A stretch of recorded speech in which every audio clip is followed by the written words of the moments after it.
the whole thing that goes on, people say pastors' children are They're the worst. In my years of experience, I realized that a lot of people, a lot of Christians, the reason that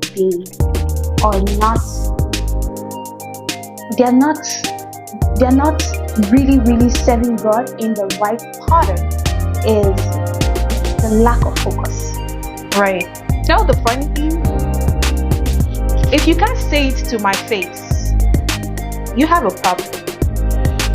You have a bigger problem if you say it to my face.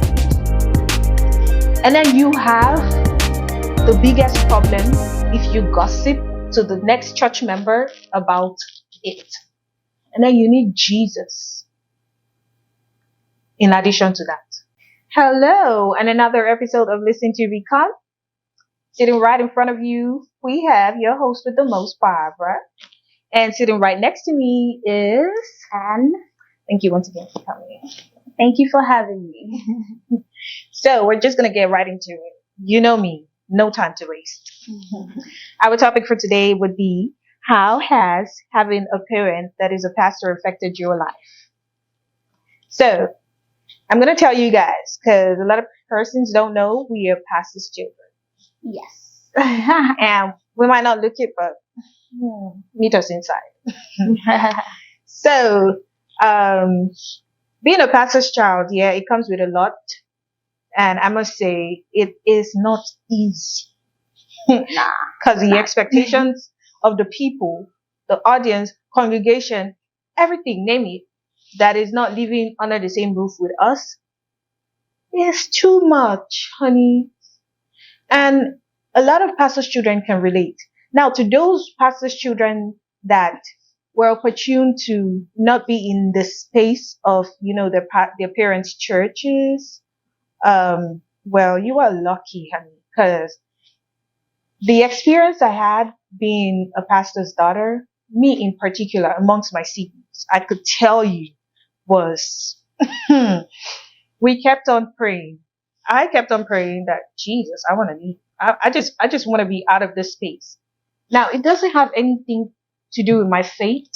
Neither does it have anything to do with me serving God. But this is about the people. This is about the world having to judge you and having to want you to be a certain kind of person. Right. Which I don't think is healthy, because this could make young ones, especially kids who are just growing up, and knowing the fact that we are just like every other person. That we are pastors' children does not make us, different. Right. So, I mean, it's just a whole lot we're going to talk about today, but we're going to make it very brief. We just want to share this with you. Mm-hmm. So now I would ask you your experience, and I'm going to chip in. So tell us. Okay, so my experience as a pastor's child. Well, I had a very beautiful experience. At the same time, it was what it was at the time, because being the child of a pastor, like you already said, a lot of people have this expectation as to how they want you to live your life, as to how they want you to present yourself to them. They're forgetting that you're not presenting yourself to them. You are actually living your reality. Right. Being a pastor's child does not take away the fact that you're a natural human being and you will do things as such the way that it suits you, right? And it's not also supposed to take away the fact that everybody is entitled and should be respected. In my case, I was amazed. I was happy, and I had really mixed feelings when I came back from school and I saw that the church was established. And, my mom was the head of the church. I already knew that she had a call of God in her life at the time that I was to leave for school, but coming back and meeting a whole church established, and my mom is the head of the church, I was like, okay. It was overwhelming in the beginning. I remember the first day that I wanted to go to church for evening service, and my mom came. I was trying to put on some pants. I was trying to put on a pants and like a t-shirt. Mm-hmm. And my mom walks into the room and she's like, "You're not going to wear that to church?" I'm like, "What's wrong with what I'm about to wear to church? It's just a pants and a t-shirt. What is wrong with this?" And she said, "You don't wear trousers to church. That. I'm like, okay, that's not gonna happen. Why will I not wear what I have to church? And, she just had this whole face, this expression, and I just said, you know what? I'm not ready for this. I don't want no stress right now. So I had to take off the pants, put on a skirt, and I went to church. Trust me, I was laughing because she doesn't know what she got herself. I was kicking against the fact that why can I not wear pants to church? And my mom was not even having it. She wasn't going to have the conversation, and she left and she went away. I finally went to church putting on a skirt. When I got to church, I realized that a lot of people were more interested in the way that the pastor's children behave, the way that the pastor's children dress, the way that the pastor's children react in situations, the way that the pastor's children do this and do that, than the reason that they were in church. Mm-hmm. What is the reason you're in church? To serve God. You came with a burden, with a desire. You left all of that, and you're interested in what the pastor's children wore to church, or how they did not greet you when they passed. How is that supposed to be a problem? Honey, that's not. That's not why you're in church. You left. You didn't know me before you came to church. Exactly. And, but because of the kind of person that I am, I'm a different breed. I'll just leave it that way for those that get it. I'm not the type that looks at I care a lot about how people perceive me oftentimes because I am someone that likes to do things the right way. So if you have something to say after I try my best to do things the right way, it makes me feel like, okay, so what do you want me to do? Mm-hmm. But when I got to the church and I saw the way that they treated, they were always so interested and so focused, leaving business. What was supposed to be their main focus to focus on other unreasonable things. I was like, no, this is not how things are supposed to be. Mm-hmm. But my experience outside of the way that they perceive the pastor's children in their dressing, I had a great experience. I was a worker in church. I was very, very, devoted. My mom is a very devoted Christian. She's unique mama. Shout out to my mom. She's very, very devoted, and she has raised us in ways that I encounter people, and the one thing that they know is I'm going to pray for them. I may not have all the good things of life to give, all the fancy things to give to you, but I'm always going to put and you I'm in going to prayer. also give genuine love. It's not like we're not faking it. If we don't love you, we don't love you. Yeah. If we love you, you get to see that side that shows genuine love. Yeah. Like love from Christ. Christ-like. Exactly. The agape love, the one that Christ talked about in the Bible. So people in my years of experience, I realized that a lot of Christians, the reason that they're not really, really serving God in the right pattern is the lack of focus. Right. You cannot be in church. Like, I go to church. I know, today I have midweek service. I dress up. Even if I'm sleeping, I'm having, siesta. I wake up. I go, I shower, I wear my clothes. The moment I start showering and putting on my clothes, I'm already thinking of Christ, Jesus Christ. Like, what exactly? I have to empty, look, I go to church sometimes. I'm so furious. I'm so angry. Maybe something happened at home. Mm-hmm. But the moment I get in the presence of God, it's a different ball game entirely. Right. You see that, you just, like, you cannot, because I realize that as a minister in the church, as a minister of the sons of God, if you're in a choir or if you have a special calling as a minister, you cannot sing, you cannot carry the crowd along if you are angry, if you are bitter, if you are gossiping, if you're not focused on Christ at that time. So the moment you shower, you're already thinking about Christ. What is it that the moment you prepare and you go to church, you sit down? Mama's children they've not come. That is your problem because they are late. Why is it your problem? Why are you looking at the whole congregation and the first set of persons that come to your mind The pastor's children. are the pastor's children? Honey, excuse me, someone. Just like, give me a break. Because I want to say something, right? Let me just chip in this whole. This is something that happened, and I'm not out here for anyone. I mean, years have passed, but I just want to give you an example of what goes on in the house of God, like church, that they do. Most persons coming to do as pastors, against pastors' children. Right. So you go to church and you go on to tell your pastor, your own pastor, that their children behaves or is this kind of way. Now it's two things. I have an experience from this particular thing I'm talking about. I was going to church one day and I came across a member and I saw her and greeted her. She was like, "Oh, how are you?" And she was also going to church.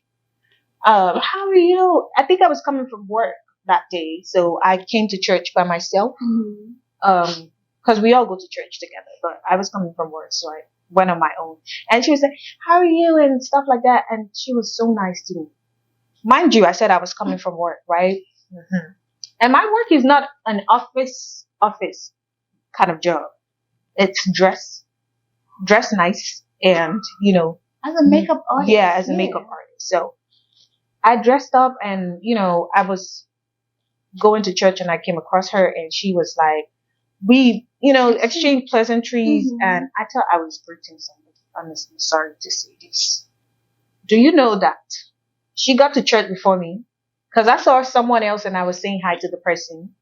And when she got to church, the first thing she did was go into my mom's office, her pastor, and she went to tell my mom, "Do you if I saw your daughter on the road, her dress, her this." I'm like, what did I wear? Because Holy Spirit speak to me now. And the funny thing, if you can't say it to my face, you have a problem. You have a bigger problem if you say it to my parent. And then you have the biggest problem if you gossip to the next church member about it. And then you need Jesus in addition to that. Because if you have the fear of God, there's certain things you don't do. You call me on the side, you see me. While she saw me, expectations should be, is this what you're wearing, or you have something in your bag to change it? Because you never know. I probably have a skirt on Mm-hmm. to change into, or something nicer. Because we do that sometimes. Mm-hmm. And you just walk into church. It's a service day, and you walk straight to my mom's office, and you go, and you know what you're actually doing? Bringing down my mom's spirit. Because you are talking about her child. And the first thing she's going to do is when she comes out of her office to come into church and, sit down and survey the environment, her mind is going to go straight to her child. And the moment she sees you, she's going to give you that look like, if I get you. and we can tell because she's our mom. So it's like, when she gives that look, I'm just going to be like, what's going on? And it's one thing for me to just go outside and probably try to meet one of the pastors and ask, did she say something wrong? And it's if they don't know about it, which obviously I did not do that because I was exhausted from work and all of that. So after church, while we were going home, my mom said, your dress, um, why did you have to wear this? Did you not put something in your bag? Someone saw you and came to tell me that your dress wasn't looking nice. I said, okay. And you could tell because at the time it was the only person that could have possibly seen you Right. was the person. Yeah. So I was like, okay. And now let me burst your bubbles, right? While we were leaving, because finally God answered our prayers. We wanted to no longer be a part of that environment. We just wanted to go so that we would be among those pastors' children that they don't see anymore. You see us once in a blue moon. When God answered that prayer, should I tell you what happened? When we were leaving, she was crying. Baby. And I was like, in my mind, I was like, are you crying because you have no one else to talk about? Because you're not genuinely crying. But let's not do that. So basically what we're trying to say is, there's this pressure it comes with that people expect that people like us, who are the pastor's children, would have, because you want us to be this kind of way. It could make us go into depression. Right. And it leaves you with this stigma, as in you're just living your normal life and someone just erupts it. Like, there's a cycle that your life is already, there's a turn that your life is already taking, there's a pattern that your life is already going towards, and someone just comes and disrupts that pattern and, tries to, put you in that position where you have to live. Do you know that I know the pastor's children on this table get it, but if you get it, you get it. There's this stigma, right? Not to even mention, pastors are human beings. Exactly. Aside the grace of God over their lives, they are human beings. If the devil can intermittently from, time to time, try to tempt Jesus as the Messiah, as the Savior of the world, imagine what he will do with pastors that are not even Jesus Christ.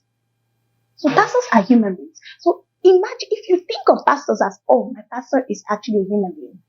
He's going to fall. Even the Bible says that 1,000 times you will fall, 10 times. People will fall. Pastors will fall and they will rise again. If you think of it like that, like this pastor is a human being, and as such, they will raise their children as normal human beings. So why do you think that you want to stigmatize the children? And these are individuals of their own. Like, we're not the pastor. Yeah, we don't have the calling. We don't even have, as much as our parents try to instill the ways of God in us. I mean, if you encounter us, we are kind people. We show kindness. I think humanity is one of the first attributes of a Christian. Being Christ-like, showing love, being kind to your neighbor, loving your neighbor as you love yourself. Those are the commandments that shows that you're Christ-like, right? And we have that. We are kind people. We are accommodating people. We are genuine people. We are honest. We are loyal people, irrespective of times that we will just, try to shy away from, but we are loyal. We know when people have done great things. We know how to show gratitude. We are actually good people. So why do you think that because of our dressing, we are now whores? Let me use the word. Or because of our dressing, we are unholy. Or because of our dressing, we are. You hear a lot of people. Okay, I went to a church one time. This was like my first time in the church. I think then I was quite young. I remember I went to that church with one of our family friends then, Auntie Gold, and we were just sitting down. It was, service had not started. And then one of the pastors daughters passed. People, so I was pretty young from a very little age. Their mom was not even a pastor yet. You know what I mean? I sat down where I sat down and someone said, that pastor's daughter, that particular one, I don't know, like I can remember that conversation was going on at my back and I was sitting down and I think I had to go step out to go get something and I was just sitting there and they were just seriously talking about that particular pastor and she's actually grown.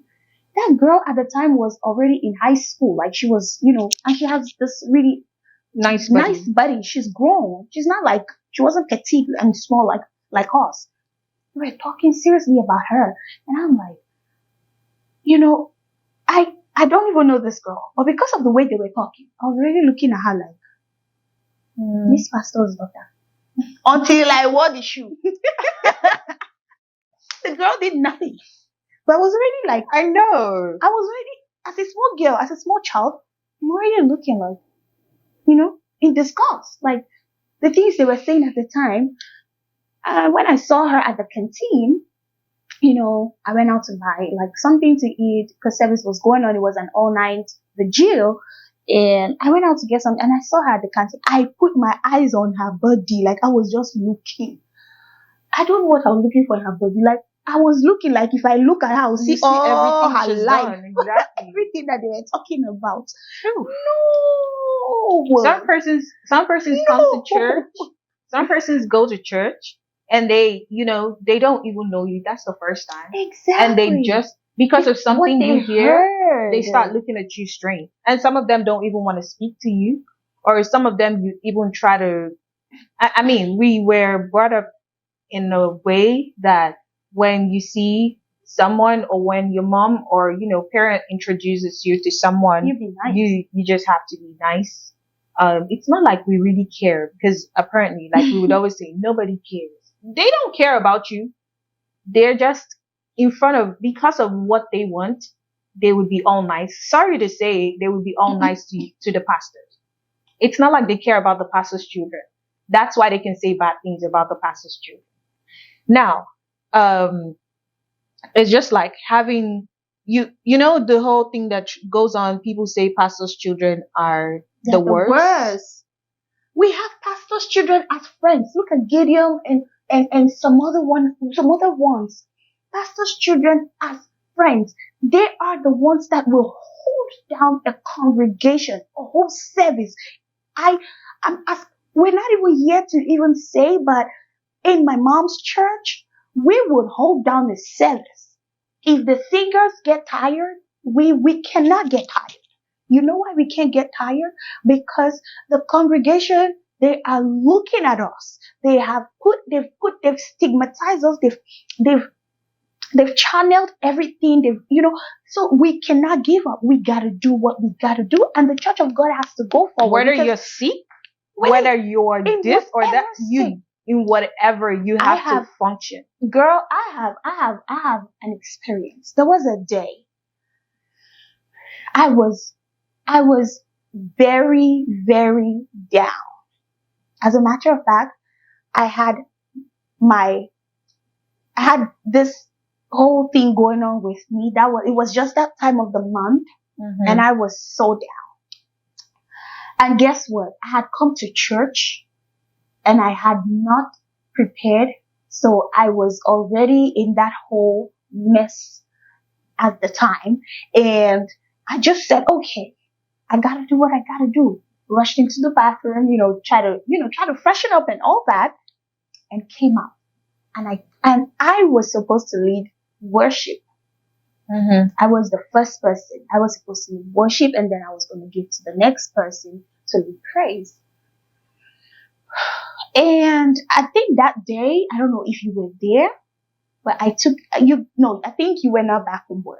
So I just came from work straight to church, and I already took the mic and I started to worship. Girl, I could feel my stuff drool down my body, and I was putting on a skirt. That was the grace I had, a black skirt. I had a black skirt on and I was standing. At the point, I had to stand with both legs closed. I held the mic. I had to stand at a spot with my both legs tightly together so that, I don't, I closed my legs. Bless us. So I don't bless the church because that is not even a good thing. I stood right there. I closed my legs. And I did what I had to do for God.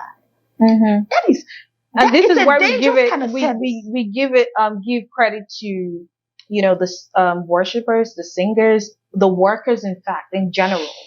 We give you guys your kudos. Your flowers. Take your flowers. It's not easy to be a pastor's child. It's not easy to be a worker in the church. Neither is it easy to be a pastor. Even as workers in the church, they comfort them. Why do you think? Because this person is a worker in your business. Like, why? Because you are a worker, you can't live your life. Sometimes I be hearing conversations about certain people in church, and honestly, I feel like it's none of my business. Like, you know why it's not my business? Because I don't really care. Because you don't even get enough backlash the way I get. So it's not even your problem. Whatever they say about you, it's up to you to listen to it and, feel bad about it. But it's really nobody's business. Right. So I don't like this. I don't poke my nose in people's businesses, or when I hear stuff like that, them talking about certain persons. And these persons that go on talking about things like this, they don't do anything. They just come to church. They don't even serve. They don't worship. So it's really sad that people gotta go through stuff like this. Even if they do, even if you do, does that even give you the right, or does that even give you the leverage to look at someone else in church that you don't even have the slightest idea? Do you know that when you put people in that position to behave a certain type of way, to act a certain type of way, to dress a certain type of way, especially for the younger ones, they start to hide to do the wrong things. Right. But if they can make those mistakes and you call them to the side and say, hey, this is wrong, it will help them do better than when you look at them and you already judge them because they're making a mistake, a humanly mistake. It's not like they are perfect. They're not Christ. They are imperfect and are bound to make mistakes. It's only natural that they make those mistakes. It's only natural that someone would, pick up a dress and she thinks that, oh, this dress is nice, and she wears it. And maybe when she gets to church, she's a little bit uncomfortable with the dress. Sometimes you wear stuff and you don't even know how uncomfortable it is until you get to where you're going to. Yeah. Like, oh my God, I should have worn something better. I could have just maybe put on something else. Sometimes we wear shoes, like we buy those shoes for the first time and we like them. We try them on in the store. We walk from here to here, but that's not walking on those shoes for a long time. When you walk on those shoes for a long time, realize that, oh, this is so uncomfortable. I hate the shoes. You know what I mean? Yeah. So these things can happen. How about you call them to the side and you caution them with love. You chastise with love. That's the word. You chastise with love and, try to make them understand that, hey, aside the fact that your mom is a pastor, I just feel that this is a little too short. If you can try to wear something, longer. Because these people are young people. These are Gen Z. They will try to look nice and dashy and stunning. To them, it's okay. It's beautiful. But you are an elderly person. You have more experience. You know these things. You call them to the side and be like, I think this is so beautiful. I like this dress. There's a way you can talk to a young person and just be like, thank you. I like this dress. Oh my goodness. Where did you buy it? They bought me that body for you. And be like, no, I bought it from, you're like, oh wow, it's so beautiful. But next time, I think you should probably wear it tight inside. Or maybe it's better if you wear it to a party. I think it would look better if you wear it to a party, put on a nice shoe and, you let them know, but with love. Then you go and you start. We're not in a competition in the first place. That's another thing. We're not in a competition. We are not here to drag our parents. Okay? We're not dragging them with you people that are the church members. I can't No. go to a church, and whenever I go to a church, if I ever get to meet the pastor's children, I want to be friends with them. Why do I want to be friends with them? Because I feel like they carry a particular thing that their parents carry. I'm not trying to be envious of them or make them look bad or anything. Mm-mm. It's not necessary. It's really not necessary. So why I say we're not in a competition is, do not think because you are this way as a church member, you expect me to be this way. Or because I'm this way, I'm trying to look this way as a pastor's child. Basically, uh, it's just like saying, you can't expect me to be this way because you are this way. You can't project how you are and how you feel in your head that I should be and then expect me to be like that. No, it doesn't work that way. Right. It doesn't work that way. And oftentimes, a lot of things go on in families of pastors that people are not quite aware of. Mm-hmm. Like people think that, you know, the that you're a pastor's child, you have life going all smooth and all good and all rosy for You're you. balling. Yeah, that your parents are probably just, taking out money from the church and just, sponsoring your education abroad or, doing one of these things to make your life easy and better and all that and all that. If someone has worked so hard to get to that point as a pastor, why not? They can do it for their kids. Mm-hmm. But oftentimes, as pastors' children, in my years of experience in what I have seen in the Church of God, as a pastor's child, oftentimes pastors' children barely have the things that people think that they have. Right. Like, this whole, you gotta manage. Yeah. You gotta manage. Yeah, you see a lot of people, a lot of members, they come to get help from the church. They pay tuition from the church for some members' children. They sponsor some businesses. Some people need rents. Some people, and all the money realized is going back into the church. And people think that the money is going to the pastor's pocket and that of the children, like the children are balling and enjoying money. You remember how many times that we go to work, we leave the house, we go to work. Probably we had we probably won't even have breakfast because by the time we're done preparing to leave the house, there's nothing to eat. The little ones will go to school, and we end up going to work. Maybe when we're going, we'll say, mommy, give us something. And, she ends up giving us the amount that she has. You gotta pay transportation. You get to work when you charge your phone. I mean, you people know how it is in Nigeria. Nigeria is hard. You have to recharge your phone. You have to eat. You have to pay transportation from the money that they give to you. And then by the time you have to, still go to church. And when you get to church, you have to get into it. Like, if there's a service, you have to join the service. You have to, if you're a minister of songs, say you're in a choir or whatever, you're an usher or you're in the children's department, you're the children's department teacher or whatever it is that you find yourself doing in the house of God. You just got to do what you got to do. You got to get into it. You have to get into it. And by the time you're done with all of that, and then you have to wait until everybody goes home, and then you and your family, your mom, or the pastor of the church, and every other member of the family will get into the car and we zoom home. You know what happens? The moment the service is over, what do? We just go to the lady across. Let's go and get yourself one like a Sarah and Gala. Because you're not about to just. Because you're already so tired Exactly. and hungry, and you know that as you're going home, there's not even food at home. Why? Because we've been out. Everybody left the house at the same time. And we're coming back home together. There's no food at home, and sometimes you can't even complain. You cannot even complain because why are you complaining to? Because everyone has been busy. Who are you going to complain to? You have to do what you have to do. You can't complain to your mom. I can't complain to my mom. Why? Because I know she's had a long day and probably exactly. haven't even eaten. As well. She did not even eat all day because she's been praying in the church. She's been counseling. She's been doing this. She's been doing that. She probably will not even eat until she gets home for the whole day. And I was going to say literally, yeah.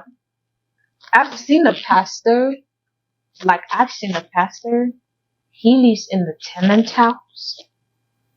He has a church of his own. And he helps his members that have houses take care of things like their businesses. Say their business isn't doing well, they come and they say, "Pastor, please lend me money from church money. I will pay you back."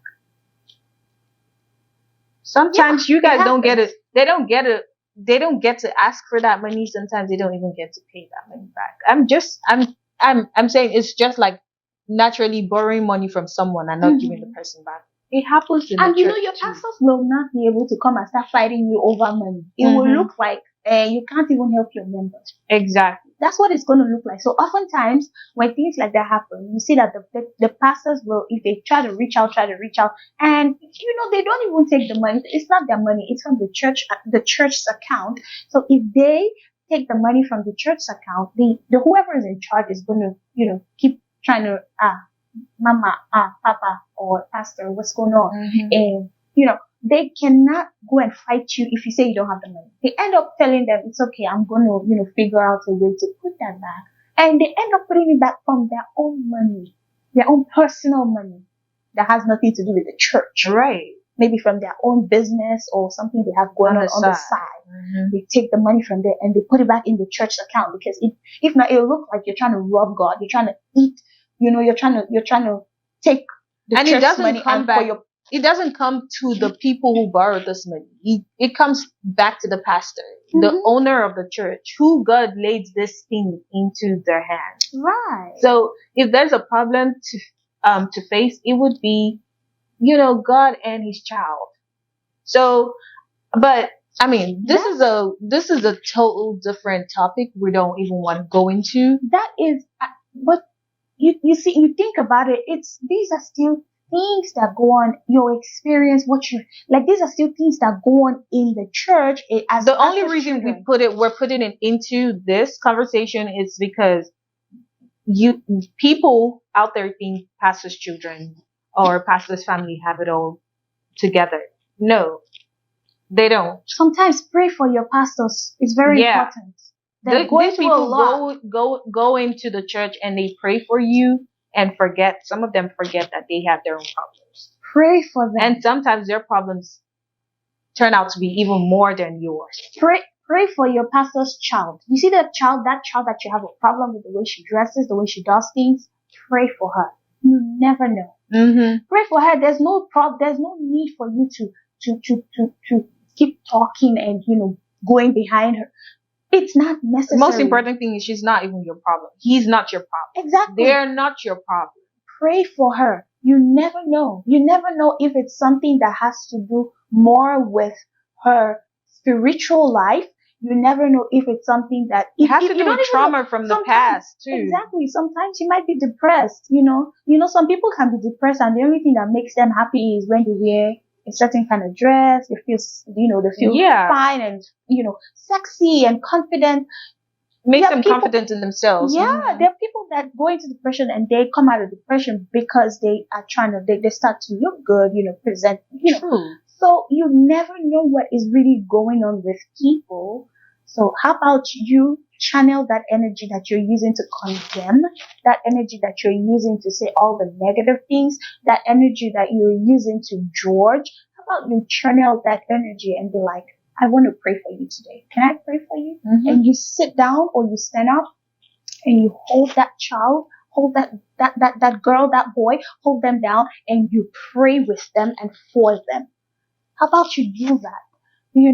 There's just a lot that goes on as in the life of a pastor's child, but I can tell you for sure that in all, it has been a very, very great experience. Yeah, it has. At this point, I can say that I am I'm at a place of I'm at a place of peace with God. Mm-hmm. I know I fall short, I make mistakes, but It's okay I know to how to fault. reconcile with God. I can hear God when He speaks to me. I know when God is speaking. I know when I'm going astray. I know when I need to, reconcile with Him. I know when I need to remind Him of His promises, because that is the best way to, communicate with God, when you tell Him, you said this. This is what you said. How about you do what you said for me? Why is mine different? I know how to, communicate with my Maker, and that is the greatest thing that I have attained as a pastor's child, because my mom had instilled that in us from a very, very young age, So that is a very great thing, I would say. The experience has been fantastic. Yeah, The whole... and sometimes we go out with certain friends even at an older age, and your friends turn out to judge you as a pastor's child, basically, like majorly because maybe the way you dress. the way you dress, or the way you have your makeup on, or the things you say. They get to judge you because they go to church and they now think, and they forget that you are a pastor's child. Well, I'm gonna remind you that I'm a pastor's child. Friends don't have to mean anything. As a pastor's child, look your best. In the group chat, look your best. Carry yourself with elegance. Eleganza. Carry yourself. Do it the way you think it best suits you. Don't let anyone, talk you down or bring down the vibe. But just know what's important is what we have in our hearts, how we love God and how we serve Him. And how you show that you love God. Exactly. So I'm just going to round this off with saying, as a pastor's child, we should just overlook certain things. Overlook the things that the world quotes us with, because that doesn't define us.